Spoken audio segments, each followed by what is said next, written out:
नमस्कार, मैं हूं प्रभा शर्मा और जेके न्यूज़ नेटवर्क आपको लेकर आया है धर्म अध्यात्म के इस सेगमेंट के अगले एपिसोड में, जहां हम आ पहुंचे हैं रांची के अपर बाजार में भूतहा तालाब के बगल में चैती दुर्गा मंदिर में। जी हां, ये ऐसा मंदिर है जो रांची का पहला चैती दुर्गा मंदिर माना जाता है और उसके बाद कई और जगहों पर इस मंदिर की स्थापना की गई है, लेकिन ये पहला मंदिर है और कहा जाता है कि कुछ सालों में ये 1 शतक यानी 100 साल पूरे करने वाला है। तो जैसा कि हमने आपको बताया कि रांची का ये पहला चैती दुर्गा मंदिर है और इस मंदिर को कुछ सालों में 100 साल पूरे होने वाले हैं।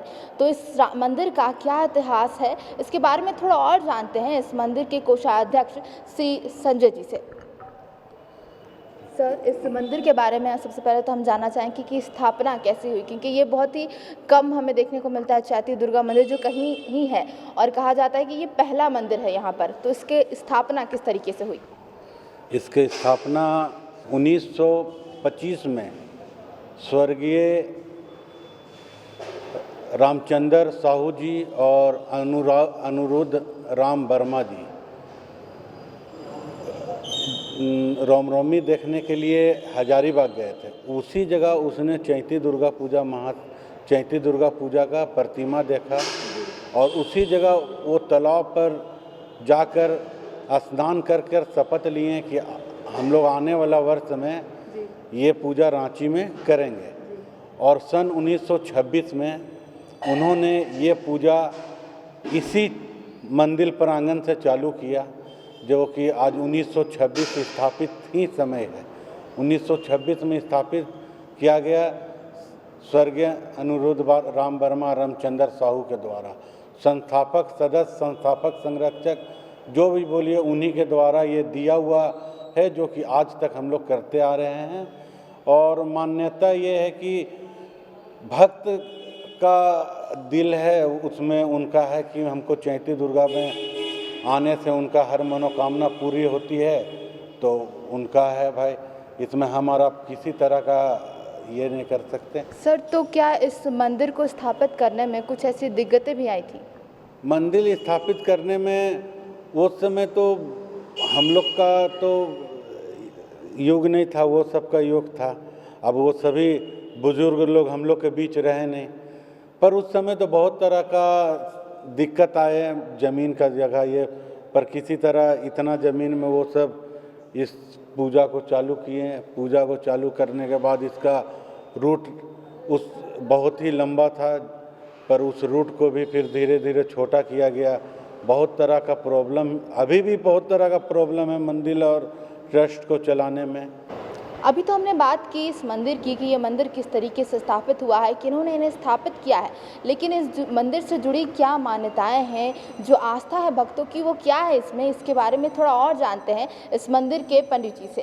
श्री पंडित जी, यहाँ हमेशा जैसे हमने पहले भी बात करा कि बहुत पहले कोरोना काल से पहले हज़ारों की भीड़ में लोग यहाँ आते थे अपनी जो भक्ति के लिए, लेकिन और क्या आपने यहाँ पर ऐसी कुछ मान्यताओं को पूरा होते हुए देखा है अपने सामने? हाँ, ये मंदिर से आज तक जो भी आया है दरबार में माता के, लौट के नहीं गया। 100% उनकी कामना पूरी हुई है। काहे कि हमारे जब से मैं यहाँ पे पंडित के रूप में स्थापित हुआ हूँ, तब से अभी तक बहुतों को मैं देखा, किसी का पुत्र नहीं था, पुत्र प्राप्ति हो गया, किसी का पति पत्नी मनबन हो रहा था, हमेशा डिवोर्स के मतलब तलाक का तक आ गया था।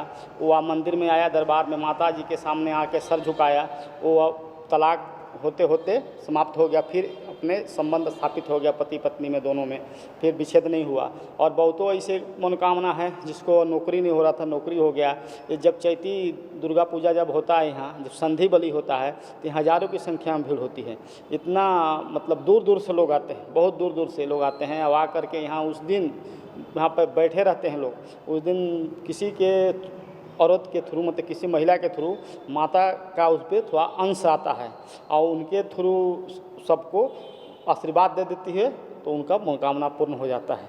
हमेशा हर नवरात्रि में संधि बलि जब होता है, किसी न किसी औरत पे आती है, उनका थोड़ा सा भी अंश आता है, वो आती है, उसको जिसको कुछ काम नहीं हो रहा है, कुछ भी बचा हुआ है, मतलब कोई भी चीज़ प्रॉब्लम हो रहा है, उसको पूर्ण हो जाता है।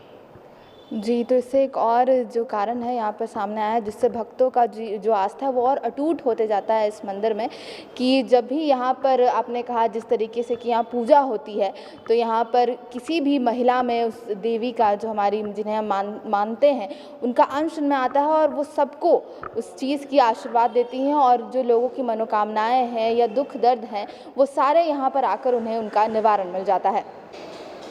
तो हमने यहाँ पर जानी इस मंदिर की महत्ता, यहाँ पर लोगों की मान्यताएं, उनकी भक्ति, उनकी आस्था, यहाँ पर जितनी कहानियाँ हुई हैं, लोगों की मनोकामनाएं पूरी हुई हैं, उनके दुख दर्दों का निवारण हुआ है। और सोने पे सुहागा आज जो दिन है वो तीज का है, जहाँ पर पूरी तरीके से इस कोरोना काल में उसका ध्यान रखा गया है। सोशल डिस्टेंसिंग मेंटेन करने की सारी व्यवस्था की गई है, सैनिटाइजेशन की व्यवस्था की गई है। तो यहाँ पर हमारा खत्म होता है ये सेगमेंट। एक और अध्यात्म और धर्म से जुड़ा अगले एपिसोड में एक और नई जगह, एक नए धर्म स्थल पर हम पहुंचेंगे और बताएंगे आपको इसी तरीके के और रोचक तथ्य।